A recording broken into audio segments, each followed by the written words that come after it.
Just do it. Is it doing it right now? Is it trying to go? Lions Rock Productions.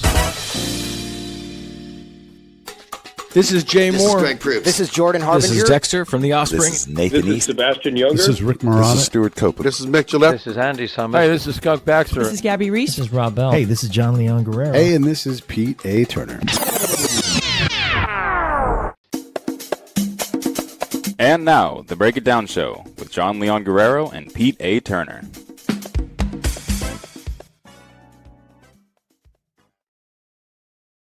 Bam. Hey, everybody, this is Jon Leon Guerrero, and you are watching the Break It Down Show. Hey, so, look, this is always fun. I love having you on the show, of course, because we built this crazy thing. I do want to spend a second or two doing this because this does get at the root of what you're exploring with getting the gig, because we've always sort of looked at this. We were trying to crack it for ourselves. And I mean, you think about how many shows we've done, how long we've done this thing, and we're still trying to figure out what it's like to get the gig. Is this a solvable problem? Yeah. Okay. I think it is. I think that, when it comes to the show, we have sort of meandered around a variety of things that give the show so many purposes. And one of the things in the book is to narrow your purpose. Now, that was one of those. I mean, we were so early on podcasting, we didn't know that was even a thing, that Right, somebody would even ask, what's your podcast about? Because there was no such thing, and there was no about. So it was about whatever we felt like it needed to do that day. Yeah. And for that, it has, opened a lot of doors for us and given us so many opportunities and had us meet so many interesting people, including so many of our personal heroes. So from that standpoint, okay, you could say we're trying to figure out getting the gig when it comes to the podcast, or if we redefine success as all of the things that, that it's put in front of us. I mean, we right now are probably 8,000 miles apart, and we can do any of these things with anybody from anywhere in the world and capably have stimulating conversations that challenge ourselves and our guests anytime we want. And that's what DOA does. I just watched a DOA episode last night, and it's fantastic. I'll put a link up for that here in a second, but that's what he can do with the bass or whatever it is, to include, like, I don't need this pick, right? And so you're right, there's a version of this, and we understand where our spot, at least for now, is in the world with this podcast. And it has been a remarkable thing, but it does, I think, relate to what Chuckii Booker does, what DOA does, what D.O.C, all of these folks. Yeah, certainly. Well, how do you define getting the gig? Like, give us an idea, like, just like right down the middle, what is the definition? Well, the piece of work, if I define the piece of work, it's it gives you a set of tools and a mindset so that you can define your success, define your purpose, and then go headlong at it, starting from exactly where you are now. Because, as the old adage goes, how do you get to Carnegie Hall? Practice, practice, practice. Yeah. And so the easy answer is, well, you want to get the gig, you got to practice more. But that's not the case. It was written from the lens of a drummer in his mid-50s who is reconnecting with an instrument that he hadn't touched in a long, long time. Right. And I now find myself as busy in the Bay Area as practically any drummer, far busier than I could expect for myself. So really it was just I stumbled upon what ended up being a recipe that was an amalgamation of all these things that I had learned in my life, to include all of the things that we learned from this podcast. One of the things, these wisdoms that we pick up from the show, well, there's plenty of them, but I realized that like when someone says, I want a podcast, I want to play bass in a band, I want whatever it is. It's like, oh, all right. Yeah. Maybe you do, but maybe you are going to be a percussionist, or maybe you'll be something, maybe you'll be a sound. You don't know where you're going to end up. And you can't look at Pete in the Break It Down show or John at Getting the Gig and say, I want to be that. You can want to be that, but you're not going to be that. Once you start the journey, your journey will immediately go in a different direction. And you have to be willing. You said practice, practice, practice. Like that's got to already be like part of your natural game. Yeah. You know, when I'm advising anybody to do a podcast, like what can you do for this thing every day to feed it and maintain it? And if that's get a friend to help you, or if that's put money into it so you don't have to, whatever it is, these are the things that are required to be able to get on someone else's stage and play something. And that stage can be anything you want it to be. Well, that's the point, is that the stage, we're all on stage all the time. And so if what you're getting the gig definition is, you know, I am a tech entrepreneur. Okay, well then let's define what it is that you're trying to do. And that's what getting the gig is about. So if what you're trying to do is, well, I need to, you know, first of all, I need to define my idea. I need to figure out how to present my idea. I need to find the audience for my idea. I need to secure a round of funding. Any of these things, you know, can be your quote unquote gig. And then figuring out how to get it has everything to do with the skill set that you have now. Now, you know, there's always development and there's always the necessity for development. But the point of the book was really to paint the picture through the lens that I am you know, I'm pretty good on the drums. I'm okay. You know, I get the job done. But I can name 100 guys who are better than me and who deserve a gig more than I do, except when I get there and I'm in the middle of the gig and I'm doing precisely what it is I'm supposed to do in that gig, then I realize that I'm here because I'm the guy for this. And so really it's about aligning your project with your purpose, with your skill set, not taking anything away from any of those things, and really just maximizing all of it. You know, all of your contribution to it, all of what you deliver, and your definition of what you deliver and how you deliver it. Yeah. Knowing your purpose, knowing how to fill holes. We had, who's the drummer? Mark Schulman. You know, he taught us this. He's like, you don't pay me to play the drums. And I'm going to paraphrase what he said. You pay me to leave my wife and kid. And I'll tell you exactly. I remember precisely what he said. He said, I don't. Out of your way. This is so indelibly left a mark in my head. We had breakfast with Mark Schulman.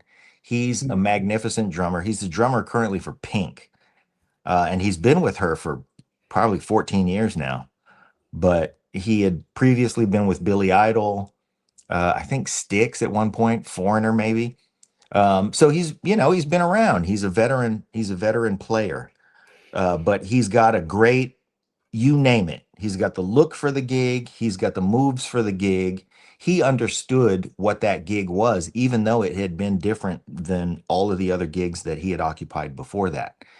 And what he said specifically was, at this point in his tenure with Pink, because he understood that gig so thoroughly and had created his own spot for it, for what he delivered within that gig, and she embraces it and loves it so much, and really kind of uses him as the musical foundation of the show.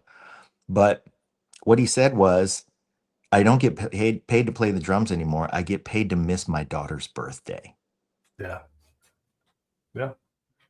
So he also said that one of his roles was, obviously plays drums, but he's also like the band dad. It's like, do you remember that? And he's like, I make sure everybody is right where they need to be when they need to be there, and limit problems. And that's worth a lot if you're big. What you don't need are problems. Right. And that's yet another definition that he created for himself. Right. And we don't realize that if we're really good at our job, that we get there and we do the job. You know, my wife is a phlebotomist. She draws blood.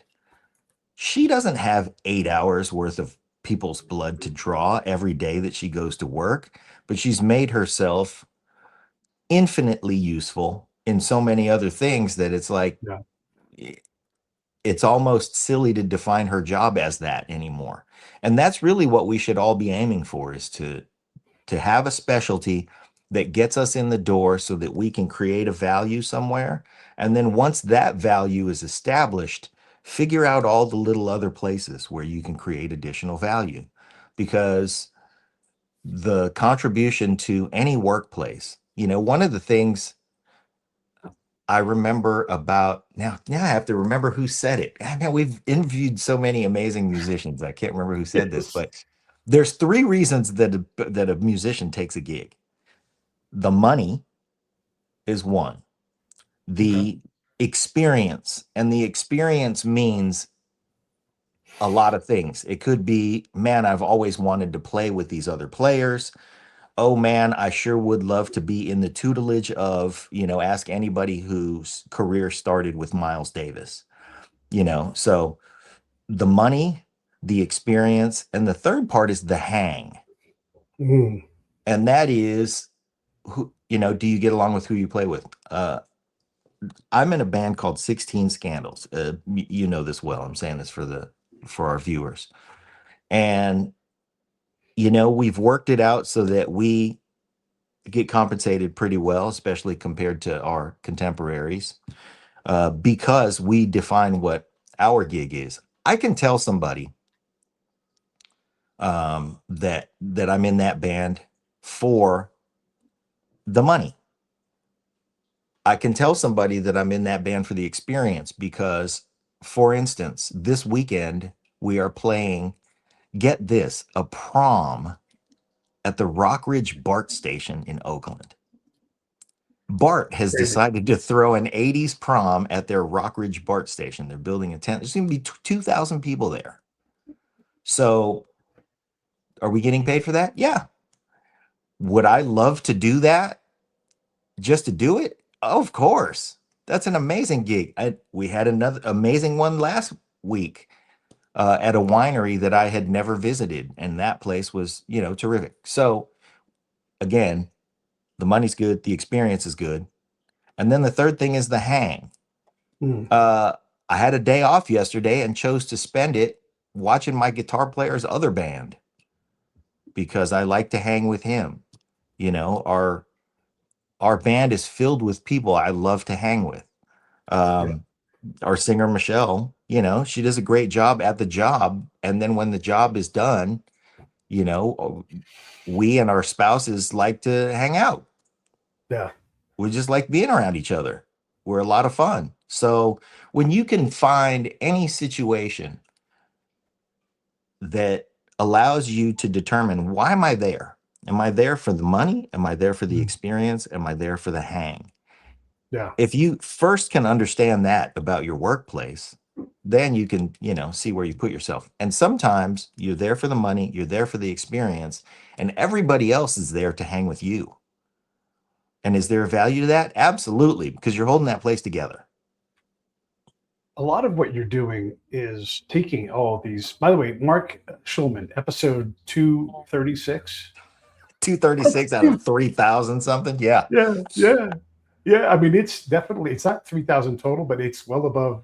It probably is approaching 2,400 now. Okay. Right? It's a lot. Yeah. It's a lot of episodes.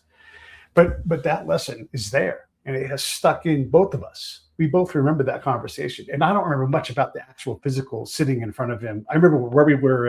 He picked the place. We had breakfast. Yeah. And when we talked and we did an audio style, that's how we did it back then. But we both remember those 2 points about that conversation. I've not listened to that show in 10 years, right? But that lesson was in there. And this is all part of giving the gig, right? Is transferring these things. So let me ask you this. When you're writing this, who is your audience? Obviously musicians. Okay, got it, right? But you and I both know there's a bigger purpose here. Yeah. Well, it started off being a book for musicians because what I had on my mind was that, my dear friend Rich Uggan, he is the best drummer in my book who I know, and I know a lot of really good. He's my favorite. He's my big brother. I love him. He's super busy, but there are times when he is on a drought and he'll say things, and I know he's, pumping me up a little bit, but he'll say like, man, you're busier than I am. And I know that there have been a few weeks where I could say, man, this week I was busier than you. Yeah. So I started to think, well, how is it that he is, he's a world-class professional. So I've no business comparing myself to him. But if I do compare myself to him, I think, well, I'm just mildly okay. Why do I get to be busy? And so the book was really, I was spurred by my strength coach, Ted O'Neill, to write it, because he said, you do have, I don't think you know this, but you have a recipe for something. And it's probably something that people should see and hear. And so I started to capture those things using he went from being my strength coach to, he's kind of my practically everything coach, but he became sort of my author coach as well, because he writes a ton. And he was saying that this is something that you should capture because it's bigger than what you think it is. And so that's why I started writing it. I started writing it for musicians, and then I began to see that there's a lens here that really applies to everything. Yeah. Why it's important that we put the music lens, though, on this is because people do music for practically nothing. I make my living as a general contractor, and I play the drums, and I do okay playing the drums, but I play the drums very clearly on the side because I enjoy eating regularly. And, it's just not reliable enough. But there are plenty of people, thousands and hundreds of thousands of people who play music, even though they can't sustain a living from it. So now why would somebody dedicate themselves to this craft so much? Well, I don't know, but let's explore it, because if there's a willingness to do that for something where the money's not that great usually, then there's something to be learned here. And so that's what came of it. And that's why you use musicians as the framework for this, because it's obviously interesting, and they get to do these amazing things, and you realize, wow, right? But also, it is impossible to get a gig in music. It's just really, really tough. And I'm going to tell you, I'm going to give you 3 different guests we've had that, one of them was DOA. He just talked about it. They said, and there's a bunch of these stories, Tom Petty's entire band, this car will probably make it to LA, one-way trip. How about Timmy? What was his name? Yeah. We had Bob and Tim. We had Tim on the show. Yeah. And his story very famously was that he drove a car from Detroit that literally crapped completely out when he arrived in Atlanta. And he had one thing to do in Atlanta, and that one thing was definitely not a sure thing. He just on a hunch said, I think my music career waits for me in Atlanta. We should go down there. Yeah. And the two of them hopped in a, like a 73 Gran Torino or something. Yeah. Cutlass or something like that. Yeah. Right. And the tires were bald and bare and going out. DOA lived in his car. Their car broke. They had no money, and, it was crazy. And then I think the king of all these things, this goes back well over 2,000 episodes. Sly Stone says the magic words. And this is like, let you know, like what the competition is doing. If my music isn't good enough, I don't deserve to eat. Don't deserve to eat. Yeah, that was a very heavy conversation. And I think that there's a lesson to be learned in that, but also, I don't want anybody to be discouraged, because not everybody can be Sly Stone. Right. So he saw that vision, and we're happy that he saw it that way, because he gave us what he gave us. But for everybody else who, just wants to advance in their career, just wants to establish themselves, just wants to get their business, have their business get a foothold, there are a lot of lessons that are a lot smaller that we can apply on a day-to-day basis, where, the stakes are a little more manageable. Right. God bless Sly Stone, though. Man, no kidding. Well, and Tim Kelly, those guys did it. DOA did it. They figured out how to do it. And when they cracked it, it wasn't just one big crack. It was like, okay, now we can eat, you know? Yeah. Yeah. Now Okay. we can now we can fix our Everything, car. right. Everything was like, okay, now we can. Okay, now we Yeah. can. And it was really just clawing your way to the next thing. And and the common thread in all of that was that they all had their eye on the competition for sure. And you must. Yeah. But really the biggest competition always, as you know, in every self-help book that you crack open, is your biggest competition is you. Yeah. You know, Yeah. you have to, the enemy you must defeat is absolutely within. Now, hopefully figuring out how to overcome whatever you want to overcome to get to the next thing and the next thing and the next thing and achieve your overall vision involves something as, you know, as fun as playing music. So Yeah. that wanna go was back to- that's what made it fun. That's what made it interesting, was also I Yeah. got all the subjects, you know, all these people that we get to talk about, like DOA. It's fresh in my head because, you know, I just Right. did that interview. And I had known of him since the early 90s. Right. You know, I knew he existed. Um, I mean, the first time that I saw him was he was the bass player on the Janet Jackson Rhythm Nation tour. So that'll put a timestamp on it for anybody who was alive during that whirlwind.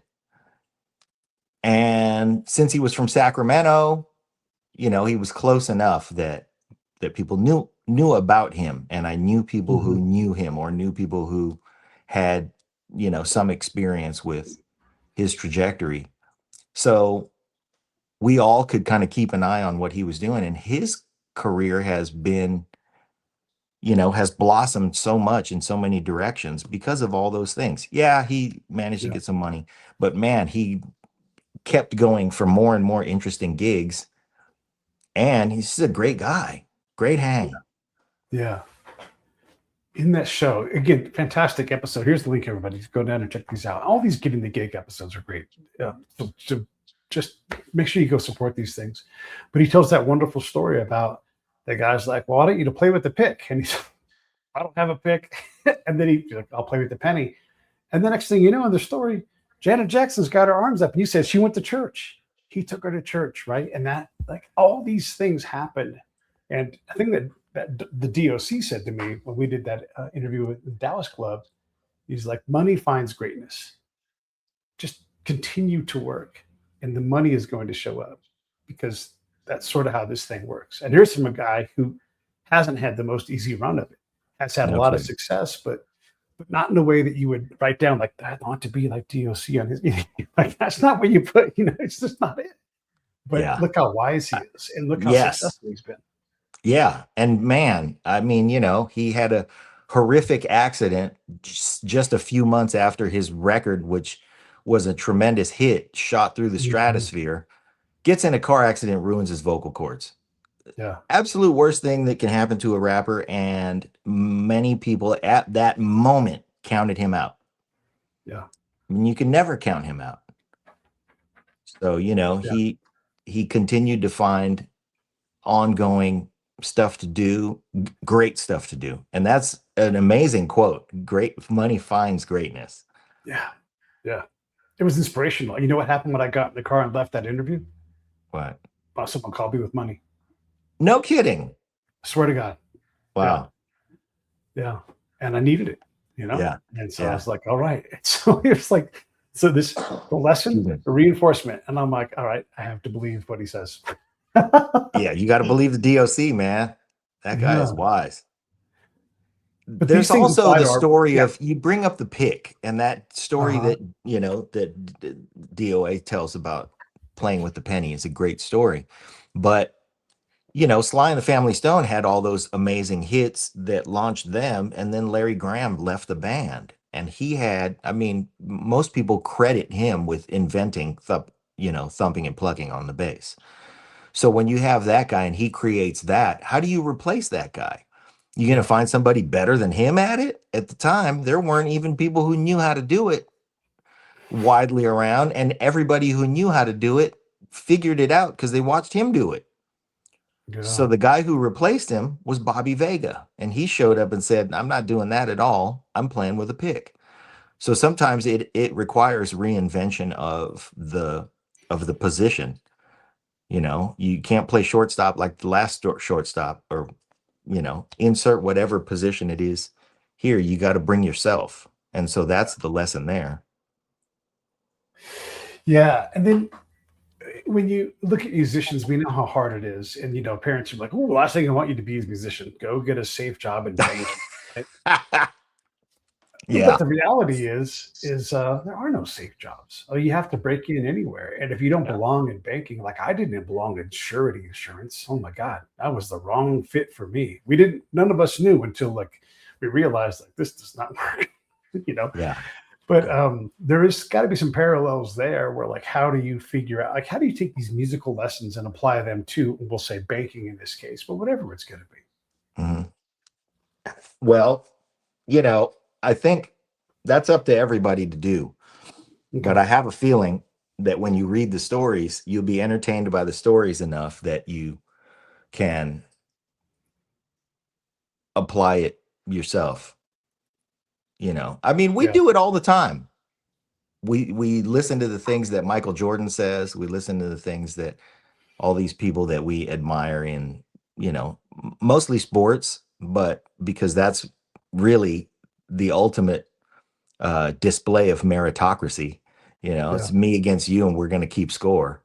So these guys who achieve greatness in athletic endeavors are easy to like, whoa, what did you do? Well, I woke up every morning and I got to the gym first, and I stayed after everybody else had left.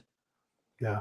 And then, well, how do I apply that to being a coder? Well, show up before everybody and leave after everybody else. So Yeah. I think that people will find the application things on their own. I'm kind of counting on them too, because I can't tell you how to be good at, being an orthopedic surgeon or something. But Yeah. what I hope I can do is give you some anecdotes and a couple of good stories so that you go to work and you go, I think I'll be a little more like that and a little less like this. Yeah. I think there's a whole lot of that dial twisting to figure out where that is for you. I heard a story from Kevin Johnson, who used to play basketball, was the mayor of Sacramento. And he said, when I was first getting started, I was like, I'm going to show up early more than anybody else. And so they were playing at the Garden. He's like, I got there earlier than I thought anybody else would be early to be early for it, like really early, like hours early. And he got there so early. They're like, can't come in here. Who the hell are you? He's like, no, I play for the Cavs. I swear. Look, I got a bag. And so they let him in on the basketball court. Who's here already? And he goes in, Larry Bird. Been there. Been there for hours. Yeah. Yep. But that isn't everybody's. And this is what I'm going to leave you their comment. That isn't everybody's solution. Sometimes you can work harder than everybody else, but that may not be your thing. I've talked to tons of authors on here. One of my favorite questions to ask them is, what kind of author are you? Are you like Jim D. Felice and you're an iron ass and it's 16 hours in the chair? Take out the trash, get to bed, come back 16 hours in the chair until it's done? Or are you more whimsical where you're like, I have to go fill, there's all these different things. That's the dial, right? What kind of whatever I am I going to be? Yeah. I think I'm the kind of author who's like Sebastian Younger. I'm going to write a little bit, and then I'm going to take my old ass out and box a couple rounds, and then come back with a sore cheek and, some bumps and bruises, and to write some more. So if that's a classification, I don't know that it is, but, I just, I like that style. But you're right. Everybody's going to apply whatever it is. You might read an entire chapter and go, well, that's not me. That's not how I am. Or I would never get away with that. Right. And that's fine. The most important thing is that in there is to define what you deliver, and sharpen it up so you deliver it the best. It seems to me like our whole show has been on getting the gig show. You're right. It has. Because we've talked to so many people who have accomplished such varied things, but ultimately we'd sit across from him and go, you show us something. What is it? Yeah. Why you? Yeah. Right. Yeah. And how many times have we heard, oh, you couldn't do it that way now? Oh, Because yeah. the paths are ethereal and they're only your path is your path. And so Yep. the thing that you may be good at, the thing you have to improve, because Michael Jordan had to improve. Kobe knew he had to improve. Yeah. But there's all these things. And then also when you show up, you may have broken out, but you don't know it yet. And I think about, here's a different example. Ashley Nunes saying, yeah, I do it on this, I went in for this thing and, did my best on it. And I thought I did a pretty good job, but I didn't get the part, so, and she didn't, but they called her to the next project, like you're the perfect person because she had done the job right there and was a pro. And she did her, she's like, all right, I'm going to try out for this part. And she does it, had a great attitude about it, leaves. Remember that Ashley girl, get her tape. And then bam, gig. But she didn't know that's that. perfect. It's perfect because that wasn't the part for her. Right. That's why she didn't get the part. Not because she doesn't work hard, not because she isn't amazing, not because she isn't a fantastic craftsman with a ton of experience, but the next thing that came up, she had left an indelible mark so that they went, whatever it is we do that she is a fit for, we need to give her a shot. Yeah. Yeah. That's that money finding greatness. Yeah. Yeah, for sure. Yeah. And she definitely has the reps in. That's for sure.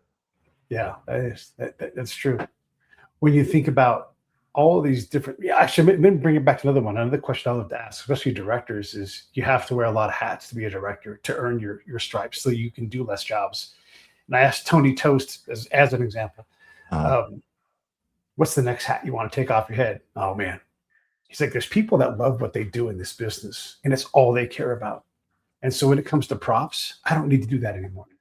I said to my prop person, I need hair wax from the 1930s. She gave me like 10 options. It's like, oh man. but that's what they do. And you realize, oh, I shouldn't be doing that. Yeah. I should let her do this. That's right. Yeah. Let people be good at what they're good at. Yeah. Leave some room for other people. That's one of the things that also makes him a great hang. Yeah. You know that if you get an opportunity with him, he's going to let you do what you do. Yeah. Yeah. What's the difference between folks, the general contractor John and drummer John? Wow. Well, they both get pretty sweaty. They're both hungry all the time. I don't know the difference. Okay. I hope that the difference is, I'll tell you, it's super fulfilling to build things for sure. But honestly, there's very few things on the planet more fulfilling than playing the drums and making a room full of people happy. So I do love doing that. But, probably the difference between contractor John and drummer John is one of those two, the shirt is shinier. That's about it. The shirt is shinier. Yeah. Mm-hmm. Does that mean you carry around a fan when you're general contracting to blow your hair like it does when you're drumming? No, that's why. The fan only shows up at the drumming gigs. But maybe you're onto something. I should probably bring a fan with me. No, I think I'm always looking to deliver value. I'm always looking at really what everybody wants. I mean, one of the sins that musicians and artists in general commit, and I'm calling it a sin for the purposes of this book because this book is about practicality. And that's my vision of it. But there are people who, Jackson Pollock maybe will paint something because he wants to paint it, and you can take or leave it for all he cares. And there is sometimes great art in that approach. But most of the places where I hang out, if you play, we watched a band one time where we sort of did the math and we were like, this guy's playing 3 songs for us and then 1 just for him. And I suppose you can get away with that if you're John Mayer. Yeah. Or somebody like that. Okay, you go ahead and play that 1 song for you. And he's going to deliver it in a way that you're going to be captivated anyway. But in most party settings, You play 3 songs for the crowd and 1 for you. That 1 for you is when everybody's going to go to the bathroom, Yeah. you know? So why did I bring that up? Well, because when you have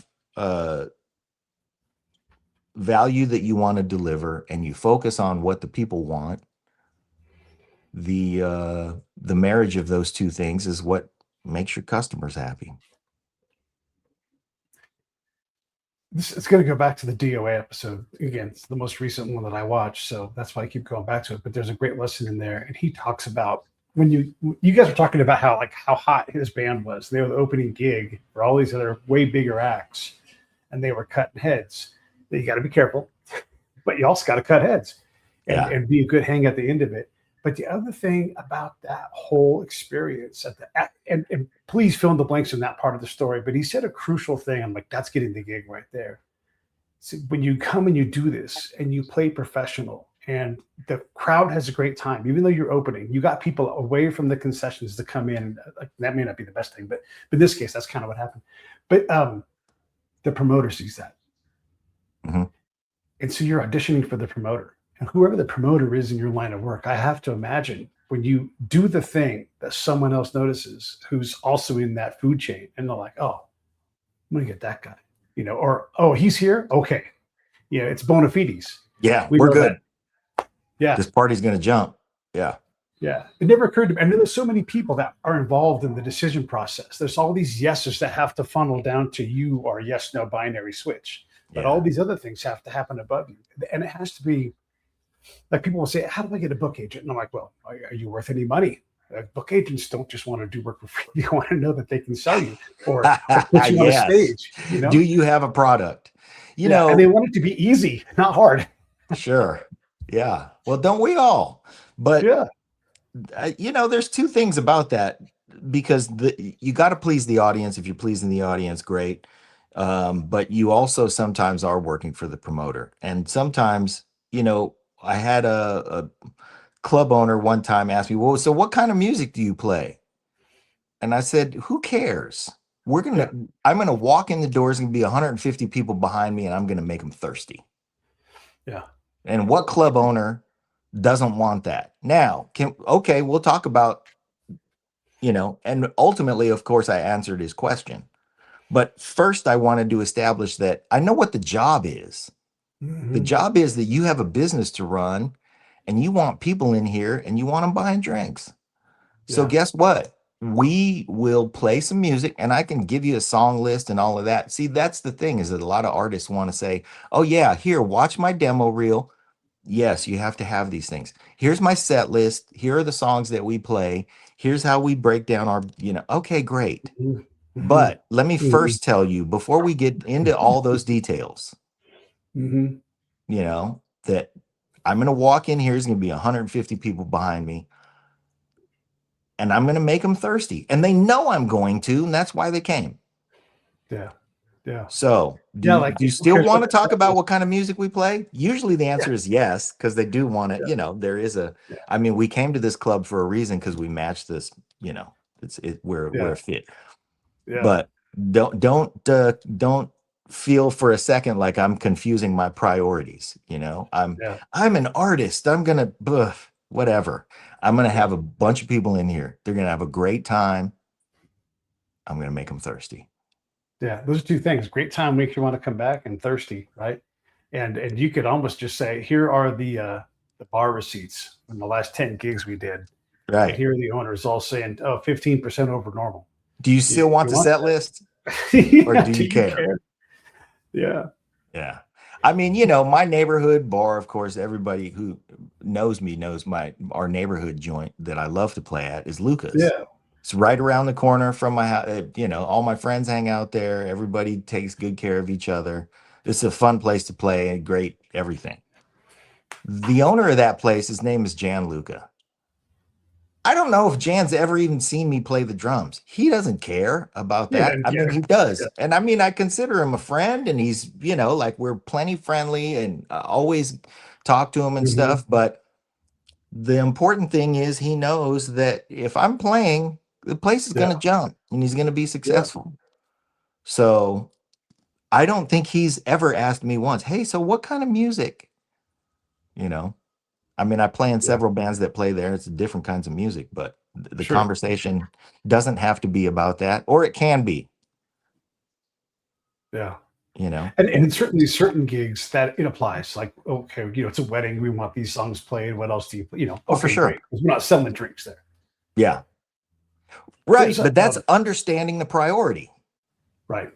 So when you go to your job interview, whatever it is, when you seek your gig, do you understand the priority? Yeah. And sometimes people go, well, it's because I'm a great graphic designer or whatever. Okay. Yeah. That's fantastic. That's an amazing skill. What is your, what is it your customer wants? What are they trying to achieve? And sometimes it's like, well, they're a tech company. Here's what their personality is. Okay, great. But they brought you in to achieve a thing. Mm-hmm. And if you don't know what that is and you just bring a tool bag, you're not going to get very far. Help me relate this. This is a perfect example of that. And I know you'll remember this, but help me relate this example to the bigger world. Then, when JR is sitting behind his kit Mhm. and he wants to know if he's doing the right job, he picks out those hips. So Yeah. let me get that ass shaking. Yep, there it goes. And that's how he knows. Yeah. What does DJ Severe do? He watches the crowd.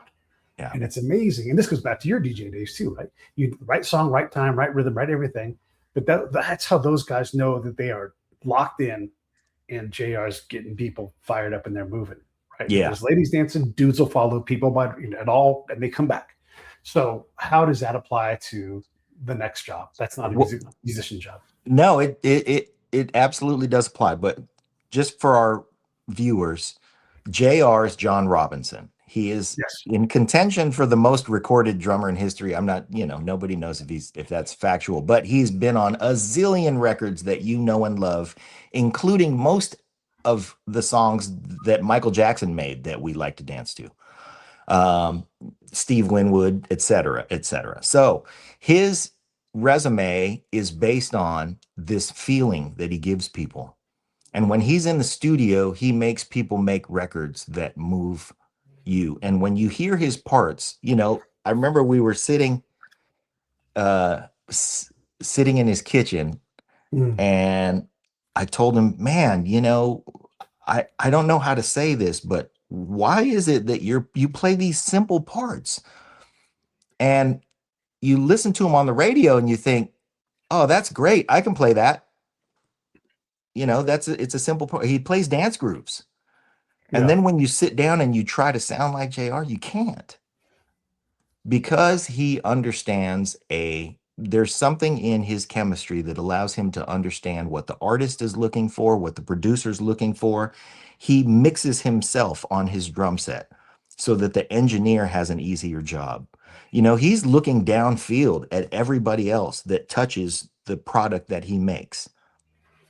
And if you're doing that at what it is you do, you can't help but advance, because everybody else who takes your product and makes something bigger out of it goes, man, every time this person hands me something, it's exactly what I wanted. Now, is he thinking that when, a bass player is playing something and he's just playing along with it? Yes, he is. You want to say, no, he's not thinking that. He's playing along with it. Oh, he's thinking about it. He's thinking about it, absolutely. When DJ Severe is playing a song that's rocking the entirety of Dodger Stadium, he's already thinking about the next 3 songs. He's already thinking about the next inning. He's looking at the walk-up songs that he's got to play. He balances that experience all the way from the beginning of the game into extra innings. Yeah. That's the thing about DJ Severe, is that you can think about a 9-inning game. That's enough of an amazing job. But he's always got to anticipate that this game might go 22 innings. Who knows? You don't know. So he's always got something in his back pocket. He's always got something that he's saving. He's always got some emotion that he's going to pull on that's a little different than, what happened in the beginning of the game. He's you play the long game that way, and it is an effective thing, and there is a technique to it, and it is something that I think is one of those things that people call an intangible, but it is tangible. I just played a 22-inning game in 1989, by the way. See, we were See? alive. Yeah. We were already Right. adults. I want to go the other direction now and go back. When we used to do our handyman stuff, we were great at getting the gig. And we Yeah. charged more. And the ladies, primarily ladies that we worked for, would say, you guys charge way more, but your ratings are off the roof. And one of the things, among being great, and we were a band. We were tight. You know Yeah. what I'm talking about. Yeah. But the other thing is some little tiny, office managers like, and then one of us would say, I want you to worry about anything else except for this, because this is done. We're going to Yeah. have this covered. And you would see them physically go, Right. and then they can go on to the next thing. Yeah. If we have a That problem, we'll call you. Yeah. That was the thing, is that that was really what our recipe was. Let's just make these people feel like because we would. So again, for our viewers, Pete and I, many years ago, although not that many, we had a little bit of a handyman racket where we would do things like, here's the biggest thing that we would really score on, is that some person, office manager in a tech startup, would be looking at this wide expanse of space and going, I'm hiring 36 people and they start tomorrow. Mm-hmm. And we would say, give us the keys and go home. And tomorrow morning, when you walk in here, there's going to be a bill for what we've done. That's And there's right. going to be 36 workstations. Yeah. And they would, typically what they would do is throw their credit card at you. Mm-hmm. And then we'd go make that happen. But part of it was that, we knew that the value in that was, please stop worrying. Mm-hmm. Now, there are a lot of people who could say, okay, here's what my plan of action is. I'm going to, here's how I'm going to procure 36 desks. We're going to have and we had a great sense of when nobody cared about that. Yeah. I have 10 other things that I would like to do before I leave here. And this is getting in the way of all of them. And we'd go, okay, be done with it. Yeah. Just worry about the other things. It's true. And that ability to create that calm for them, at least for that one little storm, it was a difference maker for sure. And the other thing I would say about that is like, again, we're a band. We had my buddy Dave worked with us for a while. And Yeah. he and I had a gig, and you remember Rose. Rose calls up and says, I have this problem. It may not have been Rose, but it was someone like Rose. And I have this problem. I need to paint this room. And Dave's like, well, how? I'm like, all you say right now is, got it. Okay. Because she doesn't need to describe, because he's like, well, how big, how many feet? And I'm like, don't. Just say, I don't want you to worry about it anymore. We got it covered. We'll be there in a few minutes. Yeah. We'll be there in a few minutes. He got that. He realized that the point was not the job, not how hard it was going to be. We charge what we want to charge. We charge fair, but charge what we want to charge. But just to take all of that, that's how you get the next gig. And it's like, oh, I'm going to call Pete. I got a problem. Those were also the best gigs. Number one, because Rose was awesome. I mean, we're shouting out, who knows if she's still. I am, I think we are both still mildly in touch with Rose on social media. Yeah. But Rose represents a person who had a job that would get things thrown on it. Mm-hmm. And we became her hit squad for the things that got thrown on her. I don't know what to do about this. The power's out in the break room and okay, we'll take care of it. And we did. Mm-hmm. And, and then she always thanked us and called us for the next one. But the other thing that we did, though, was we were confident enough in whatever we were going to do because, like you said, we were a band. I mean, when I remember I would start, firing up power tools, and then all the boxes were open and the garbage was set aside and and all I had to do was this. And as long as I fed you that, we'd make a production line out of practically everything so that we just could get it done. And that gave us the ability. So here's the other thing, is that we're constantly developing skills. We're Yeah. constantly honing our craft. You know, it's not getting the gig is not a book about how you can work as a musician while avoiding practice. Yeah. You know, you still have to get good at what you do, but that's what allowed us to be really good at the personality part of it, was because we could actually get the job done. Yeah. I can't think of the musician person who it was, but I'm sure you'll have somebody. But there was another thing that we did when we ran our handyman band. But we had the ability to not do each other's jobs. Even if I can do it, maybe even do it better than you, or you do it better than me, we just didn't do it. We used to do this thing where, like, when we drilled a hole in the wall, I would grab the dustbuster and I would suck up all the gypsum that was coming out of the drywall. And part of that was show, but also it was like just part of this elegance. Whenever you went to put your hand down for that next screw, it was always there for you. Were you doing it for show? A little bit, you know? Yeah. Because there is a performance aspect. But we didn't, like, you wanted to tidy up the truck. I needed to get inside Home Depot. We had different things that we needed to do. I didn't want to do all that stuff. But you did. And so we managed to take what you did and what I did and overlap as little as possible so that the machine was constantly going. We were a rhythm section, right? And so you think about this in terms of how a band or how a business or how it works. You have to trust you. You have to trust me. You have to understand why I'm walking towards Home Depot and can't stand to watch you straighten up the back of the truck. And I also have to allow you to do what you do, which ultimately is a great thing, because when we come back, the truck's already straightened up. And I'm already, 5 screws deep into the fastener aisle doing whatever, And there was there's a magic to that is part of the thing that gets you the gig. That was really why I had such a good time writing this book, is because you have an example in music for all of these things. Like the bass player and the drummer, a lot of times locking up involves the drummer's right foot and the bass player, whatever he's playing on the downbeat. Mm-hmm.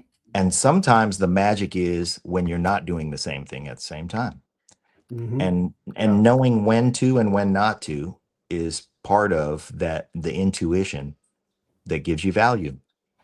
And you can definitely apply that to wherever it is you work and whatever knucklehead you are working with. Who am I thinking of where they got to the band and but we have a bass player, or but we have this has happened a lot of times, but and they're like, oh, I guess I better start playing the keys, Yeah.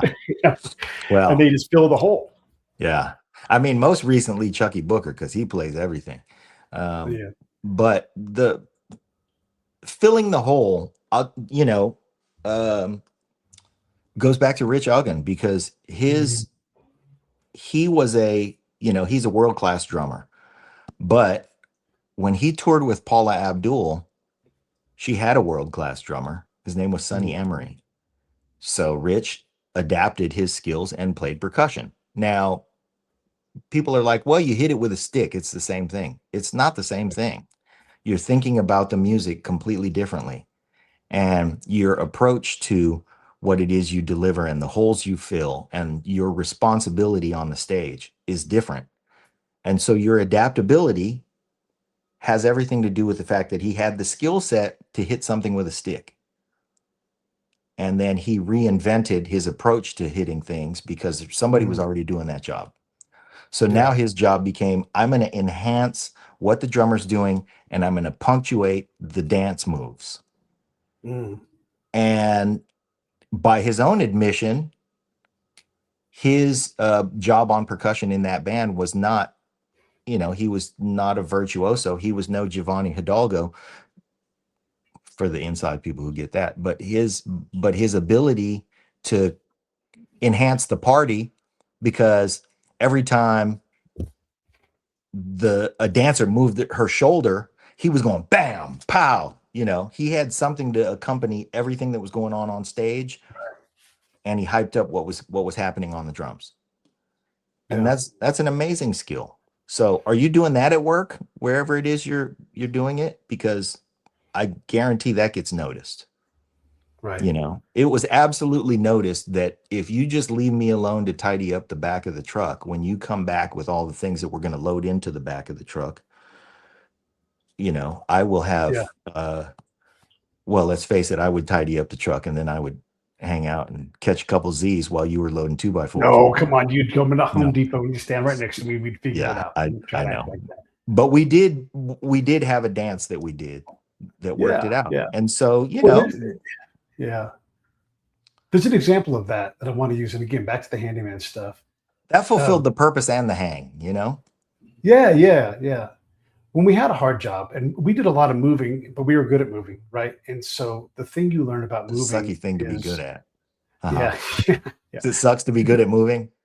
The key to being good at moving is in the word move. You have to move stuff. The longer you sit there, put your hands in your hips and think about things and hem and haw, but you talk all you want. I'm gonna start picking up boxes and getting them at least closer to the door. Then I've got to, and so you and I would take like a multi-stair job, and I would just house, stairs, and you would go stairs, truck, stair, and then I didn't need to plan the truck load out. You were capable of doing that. You didn't need to worry about which box was coming next. You knew I was thinking about which box you might need, and so we had this thing where we were able to move people fast because we did the thing that mattered the most.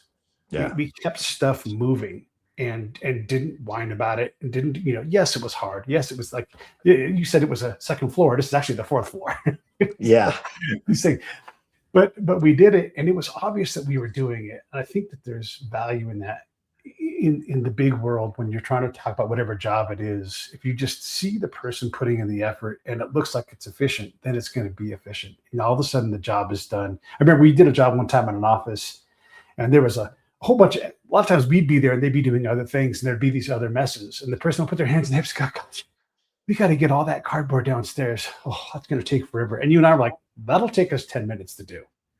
And then you just slap it on top of the bill and they're just thrilled because you just know how to get the job done. Yeah. Yeah. We'd created a lot of good work for ourselves by doing that because they would, be hemming and hawing about it. But what I thought of when you said that was all the times where I would be thinking, okay, now we have to figure out how to get this couch to, Pete's got the couch. It's moving. And I got to run over there because the other end of it's coming down the stairs. And so, you're right. Yeah. Sometimes you got to just keep it moving, keep it pushing. Yeah. And I think that that's just a metaphor for the career in general. You got to keep it pushing. We're basically out of time here, so I don't want to take too much more, but I want you to sort of recapture what is getting the gig and why does it benefit people and why do they need to listen to these getting the gig episodes? Well, number one, because we're getting these amazing personalities who've had journeys that are just a lot of fun to listen to. Zorro, I traded texts with Zorro yesterday. And one of the things that I like the most about his interview, he's just such a sweet guy. He's such a, kind human, but he felt terrible about getting his first big gig because he landed the job playing drums for New Edition. He wasn't even going to go to that audition. Yeah. He went to that audition because his friend Len dragged him down there and said, I'm auditioning. You ought to audition too. And then he gets the gig and his friend does not. And so that's an awkward ride home. Yeah. And then he points out that his friend Len was Lenny Kravitz and he needed not to get that gig so that he could become Lenny Kravitz. So it all worked out. Yeah. Yeah. Well, wrap us up. Tell us anything else we need to know. How do we, well, first off, everybody, it's just Break It Down Show, P.A. Turner, John LG 69, all these things. You guys know how to find us, but the shows come out, they're woven into the fabric of the Bids universe, and so you'll see them. But if you want a link or something, Pete at breakitdownshow.com, email me, and I'll send you whatever you want. And John should have the book out, hopefully, I don't know, within the next 12 months or so, right? It's almost done. Oh, man, within the next 3 months. Okay. I think that I just started a YouTube channel called Getting the Gig. So we'll start posting that series of episodes specifically on that channel. And then when the book comes out, we'll do some more of this about that. And I think that the other thing that's going to come out of the book is hopefully that we get to speak to a lot more interesting people, specifically musicians, producers, songwriters, about those specific skills that they've identified that have made them successful. I think it's going to make everybody look at what they do and enhance what it is that they can deliver. If it does that, then my purpose with it is fulfilled. That's what I hope for everybody, is that they read it, they're entertained by it, and then they change a little behavior here and there to make it so that they get a little more out of where they're going. Yeah, we'll check in to do some more of these things as we explore this topic. We didn't get to this time, but I wanted to ask you about, so I'm gonna cliffhanger this. Don't add anything else to it, but Okay. getting a gig, versus getting big T, big H, big E, the gig. And there's a difference there, right? So can't wait to talk to you about this again next time. Everybody else, Break It Down Show, you guys know what to do. Like and subscribe. Make sure you follow the Getting the Gig stuff. Go on Facebook and find John's stuff there. See y'all later.